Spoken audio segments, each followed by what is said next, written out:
안녕하세요. 간만에 일드. 한국 번역 제목으로는 남자 가정부를 원해. 남자 가정부를 원해. 이 느낌 완전 이상하지 않아요? 야동 제목, 야동 제목. 제목 왜 이런 식으로 지었냐? 나의 가정부 나기사시 이런 일본 드라마 제목은 멀쩡합니다. 네. 원작 만화가 있죠. 일본 드라마 중에 성공한 건 대부분 원작 만화가 있습니다. 원작 만화의 제목은 나의 가정부 나기사시입니다. 네. 그래서 만화의 주인공은 나기사거든요. 근데 남자 가정부를 원해 라고 하는 드라마의 제목은 주인공이 여자라는 뜻이겠죠. 그렇죠. 근데 왜 하필 남자 가정부를 원해? 남자 가정부 무서운데 이런 생각이 드는데요. 그 누구도 우리 집 가정부로 남자가 온다 그러면 어느 여자가 오케이라고 외칠 수 없어. 무서워. 실제로 여러분 드라마에서도 주인공이 노라고 얘기합니다. 줄거리 얘기를 잠깐 드리면 이제 이 드라마의 주인공은 28살짜리 아이아라 메이라는 사람인데요. 이 사람 제약회사 일종의 이제 의료정보 전문가라고 돼 그래서 공부를 많이 하는 캐릭터로 나오고, 이 사람이 미친 듯이 일하다가 집을 쓰레기종으로 해놓고 살다가 어느 날 자기 엄청난 집을 치우기 위해서 가정부를 고용을 하는데 그분이 남자인 거죠. 그래서 남자 가정부 나기사 씨를 만나고 두 사람이 만나 생기는 여러 가지 사건들을 아주 달달 재밌게 그려낸 로맨스 코미디 드라마입니다. 전형적인 일본 드라마야. 그쵸. 교훈과 병맛이 넘쳐 흐르는 자잘한 가정 얘기가 쫑쫑쫑쫑쫑쫑 이렇게 계속 나오는 그런 드라마. 그리고 오피스 스토리도 이렇게 쫑쫑쫑쫑 계속 나오는. 뺄 수 없는 삼각관계. 저 삼각관계도 나옵니다. 로코의 핵심은 그쵸? 삼각관계죠. 그쵸, 저도 그렇게 생각해요. 삼각관계. 근데 이 드라마에서 삼각관계가 너무 3초 만에 붕괴되긴 하는데요. 드라마를 보는 포인트는 여주인공인 것 같아요. 여주인공이 너무 끔찍하고 너무 동글동글하고 맞아요. 너무 예쁘고, 거기다가 심지어 옷도 너무 잘 입어요. 그게 무슨 잘 나가는 그래요. 커리어 우먼 같은 맨날 똑같은 정장이 아니라 매양 자기가 좋아하는 스타일로 자기를 예쁘게 입고, 귀걸이가 너무 예쁜 거예요. 그래, 그거 유행하는 진주 거죠. 귀걸이. 그래서 나도 사고 싶다. 근데 그걸 바꾸지 않고 계속 같은 걸 하대? 그러니까 그것도 되게 현실 직장 여성이잖아요. 그게 이렇게 금부치에 진주가 뿅뿅뿅 달려 있는데 실제로 그걸 매양 달리하면 오피스 우먼 같지 않잖아요. 그리고 제일 최고로 재밌었던 거는 그 예쁜 귀걸이를 피곤하니까 이렇게 대충 벗어 던져놓고 어디 있는지 못 찾아. 너무 현실스럽지 않아요? 리얼리티 쩐다면서. 너무나 공감돼. 지금 이 순간 나의 주변을 돌아보면 딱 똑같은. 저는 사실은 이게 제 동생이, 걔가 예쁜데 그리고 많은 노동을 해요. 그래서 야근도 많이 하는데 걔가 회사에 출근하고 난 이후에 방을 열면 방이 폐어요. 돼지속을. 돼지속을. 그렇지, 엄마 말대로 돼지속을. 더 웃긴 거는 뭐냐면 우리 엄마가 어제도 하신 말씀인데, 걔는 왜 쓰레기를 방 안에 쓰레기통이 있는데 쓰레기통에 못 넣니? 왜 벗은 옷을 빨래통에 못 넣니? 쓰레기통은 인테리어니까. 폐허가 된 그 자네가 무성한 그 방을 드라마에서 보니까 되게 너무 리얼리티가 쩐다. 그래요, 맞아. 사람이 그럴 수도 있죠. 어떻게 모든 걸 다 잘할 수 있나. 그럼요. 아무튼 메이는 일을 정말 너무너무 잘해요. 사실 그래서 저는 나도 메이처럼 저렇게 일을 좀 잘하고 싶다 이런 생각이 아니, 들어요. 그리고 성격도 좋아. 그쵸, 되게 싹싹한 완벽해. 타입이에요. 그래서 주변에 그런 애 있었으면 좋겠어요. 전 아닌가 보는데 아무튼 제가 제일 놀라웠던 거는 정말 피곤하게 집에 가서 공부를 한다는 점이었어요. 공부하세요, 집에 와서? 하죠. 근데 뭐라고요? 아무튼 집에 들어갔는데 와, 싱크대에 이렇게 쌓여있죠? 그쵸. 방바닥에 아침에 벗어놓은 옷과 쓰레기랑 이런 게 있으면 어. 내가 이걸 지금 치울까 말까, 피곤한데 누워서 잘까? 여주가 정말 과감하게 그걸 다 제끼고 자기 일을 하는 거에서 저는 감동받았어요. 저는 정말 감동받았던 게 뭐냐면, 저는 사실 늦게 퇴근하고 집에 가면은 씻고 그냥 누워요. 그리고 그 상태대로 오른쪽으로 한 반 바퀴 굴러서 웹툰 보고 왼쪽으로 반 바퀴 굴러서 드라마 보고 이렇게 제껴서 웹소설 보고 이렇게 하고다가 자거든요. 아니, 그러니까 저녁이 있는 삶 이런 걸 안 하는 거겠네. 그치, 계속 근데 28살이라 할 수 있는 거야. 저도 28살에는 11시까지를 했어요. 10년 전의 일입니다. 아무튼 지금은 안 되고 정말 지금 쉬고 싶더라고요. 그래서 정말 진지하게 일을 좋아하고 일에 진심이구나. 되게 멋지다.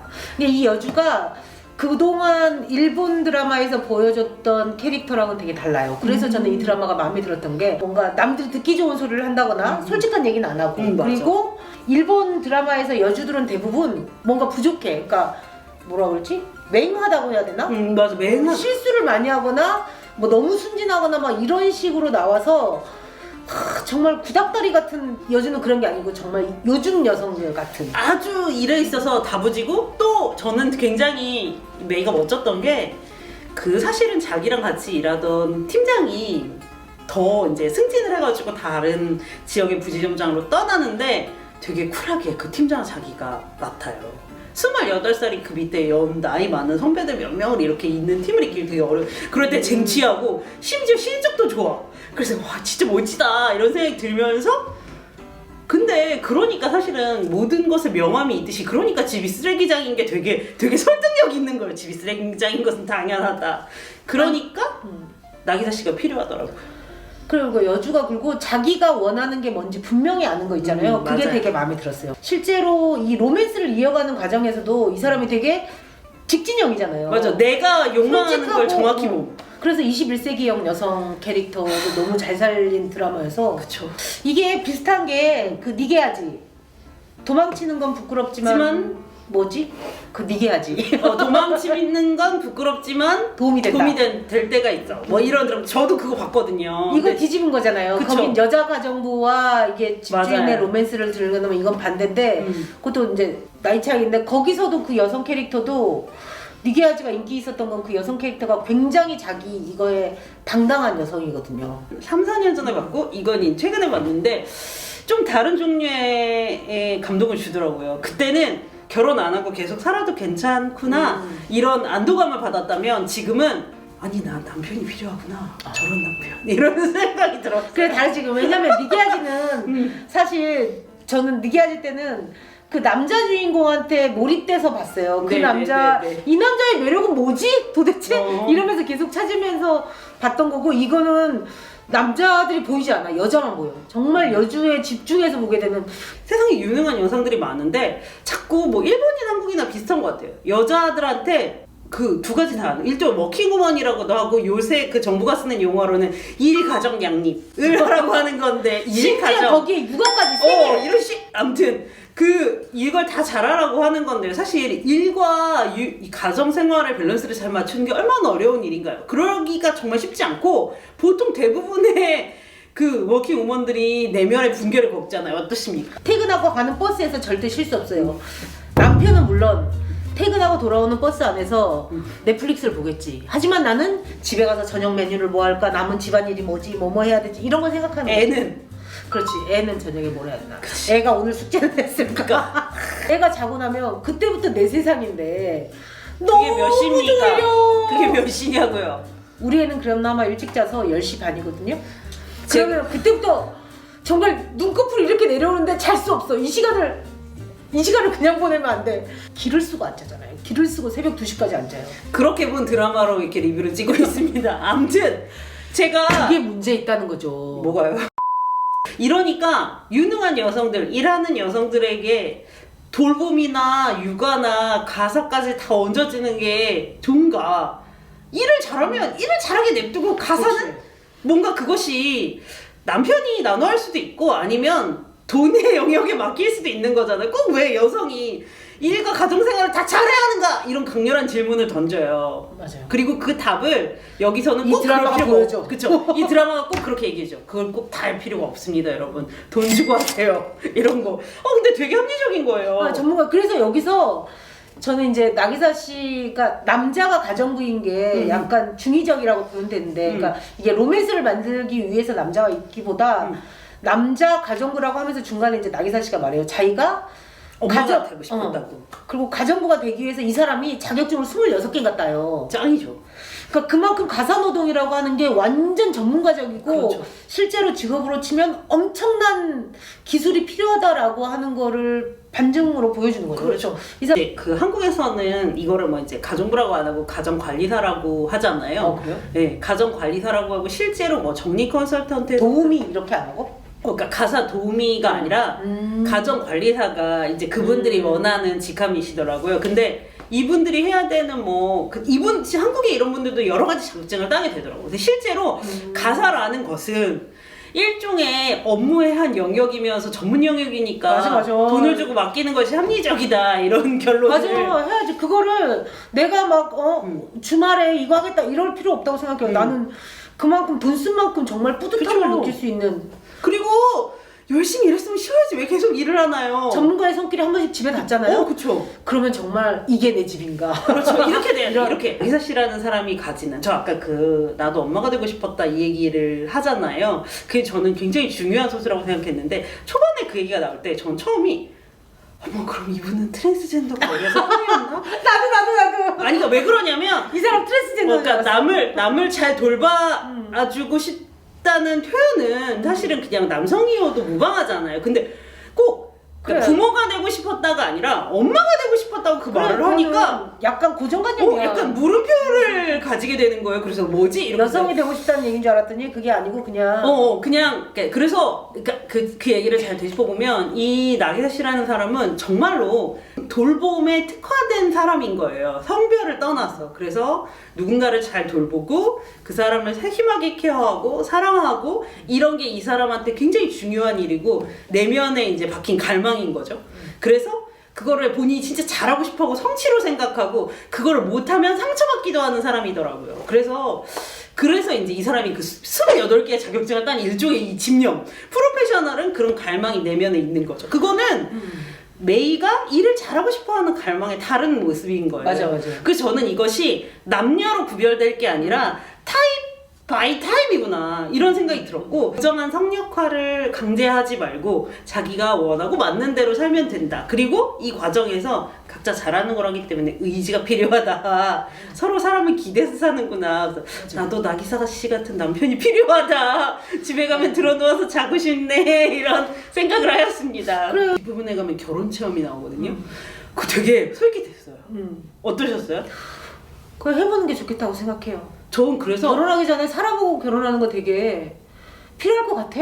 같이 사는 건 사랑하는 거랑은 좀 다른 문제구나. 맞아. 그 왜 그러냐면 같이 공간을 나누는 거니까. 그렇죠. 와, 그거 되게 힘든 일이에요. 그러니까 저는 낳아준 부모님이랑 같이 사는데도 못 견디겠는 때가 있거든요. 남편은 불을 완전히 꺼야 자는데 나는 불을 좀 켜놓고 자고 싶다. 이런 거 있잖아요. 저 이런 거 너무 힘들어요. 그런 자잘한 거. 그러니까 이런 생활 패턴은 그러니까 정말 결혼을 해서 같이 살게 될 거라고 한다면 결혼 체험을 좀 해보고 싶다. 뭐 성관계를 어떻게 하고 뭐는 어떻게 치우 이런 관계 안에서 이게 유지가 될 수 있는지를 일정 부분 테스트를 해보고 결혼하는 건 좋겠다. 결혼 체험하고 싶네요. 이런. 그러니까 실제로 뭐 그러니까 로맨스거나 결혼이나 이런 게 나오면 사람들이 되게 많은 성관계의 문제를 얘기하는데 저는 이 드라마에서 키스씬이나 이런 게 한 개도 없어요. 그게 오히려 저는 되게 마음에 들었어요. 실제로 결혼이라고 하는 거에서 차지하는 부분은 그거보다 되게 생활적인 것과 이야기의 공감, 그러니까 이 사람이 나와 생활을 공유하는 것과 그 이야기를 공감하는 건 내가 어렵고 힘들 때 의지하고 뭔가 이렇게 공감할 수 있냐 이게 되게 큰 부분인데 정말 많이 싸우는 게 그런 거거든요. 너는 양말을 왜 그렇게 벗니 뭐 쓰레기는 왜 그렇게 버리니 불은 왜 안 끄니 치약은 왜 가운데서부터 짜니 이런 거. 저 되게 추정하지만 말하기 힘든 친구들을 너무 많이 들었어요. 실제로 드라마에서도 나기사 씨랑 메이 씨가 요거를 해봄으로써 자기들이 실제로 결혼을 할 수 있겠는지 어떻게 했는지 이 결혼이 나한테 어떤 의미인지를 깨닫게 돼요. 실제로 우리한테 유익하겠다. 또 하나는 나이 차 많이 나는 결혼에 대해서 조금 생각해보게 되더라고요. 했거든요. 뭐 20살 왜? 이런 생각이 드는 거예요. 그래 내가 한참 잘 나가고 있을 때 얘 환갑잔치 해줘야 돼. 어우 그러니까 40살에 환갑잔치 해주는 게 약간 충격적이었다. 그러니까 저한테 굉장히 충격이더라고요. 그러니까 그 전에는 로맨스가 좀 공감이 되다가 갑자기 20살 차이라고 하니까 로맨스가 안드로메다로 떠나는 거예요. 딱 그거를 알게 되는 순간 드라마의 로맨스 몰입이 작살이 나면서 삼각관계가 계속 이쪽이 아니라 다른 쪽 작대기였어야 했나. 그 메이 씨의 경쟁사 타도고로 씨랑 결혼을 하는 게 나았던 건가 이런 생각이 들기도 하고. 그래서 이 드라마를 하는 내내 사람들이 중간에 계속 나기사는 그냥 조언을 해주는 멘토였을 거야. 멘토 멘티 관계지 러브라인의 결론은 코지랑 된다. 이렇게 사람들이 다 얘기를 한 거예요. 근데 뒤로 갈수록 뭔가 러브라인 이상해져. 그래서 심지어 사람들이 작가 이 새끼 일본에서는 실제로 2010년대 초반부터 거의 10살에서 20살 차이 나이는, 그러니까 나이 어린 20대 여성과 40대 남성의 결혼이 굉장히 많았고 일반화되었다는 거예요. 그래서 이게 일본의 경제 문제 때문에 그런 게 아니죠? 일종의 사회 문제인 거예요. 그게 왜 그러냐면 유토리 세대랑은 결혼할 수 없으니까. 그러니까 일종의, 그러니까 경제적, 그러니까 여성들이 배울 만큼 배우고 자기 경제력을 갖추고 여전히 재밌고 젊고 멘토도 필요하고 이런데,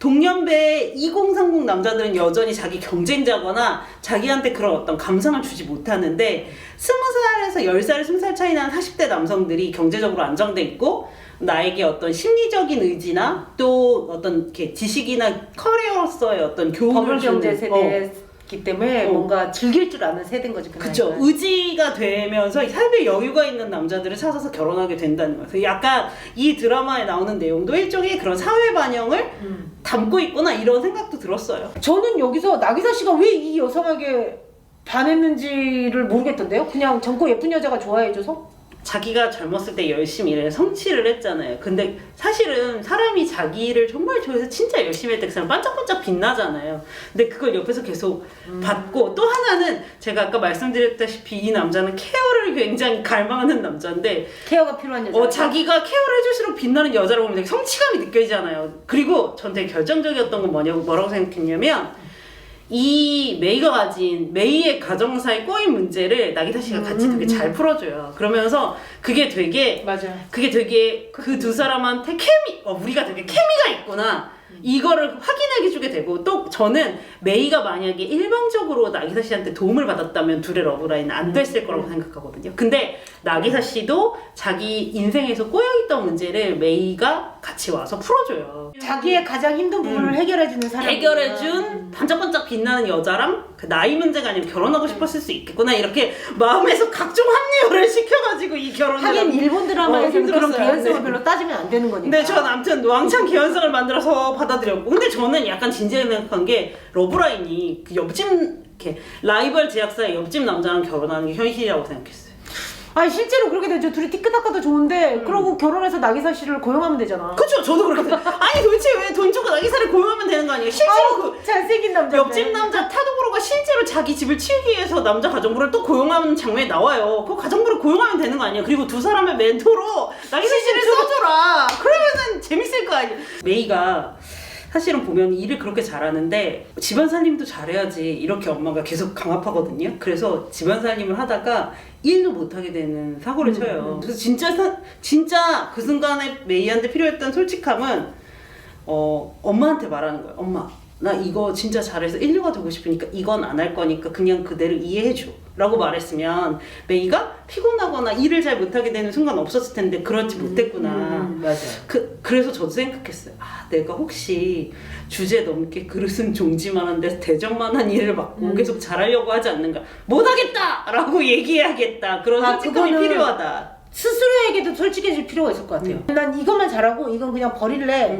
이런 거를 스스로한테도 얘기해주는 게 되게 필요한 것 같아요. 그러니까 이게 버리는 게 아니라 이건 내가 남에게 맡기기로 한 거야 라고 정해놓고 그 현실을 받아들이는 거. 그 마음 되게 편해져요. 그래서 일주일에 청소 한 번만 해도 되게 마음이 편해져요. 아무도 안 죽어요. 아무튼 그래서 전 집에서 안경 안 쓰잖아요. 먼지 안 보려고. 여러분 이렇게 해결책이 있어요? 말씀드렸죠. 자기의 마음에 솔직하고 또 사람은 다 잘할 수 없으니까 서로 기대서 살고 뭐 이런 거를 드라마를 재밌게 보시면서 한번 같이 생각해봤으면 좋겠습니다. 네, 오늘은 여기까지 할게요, 여러분. 다음 주에도 재밌는 드라마를 가지고 또 찾아오도록 하겠습니다. 여러분 안녕.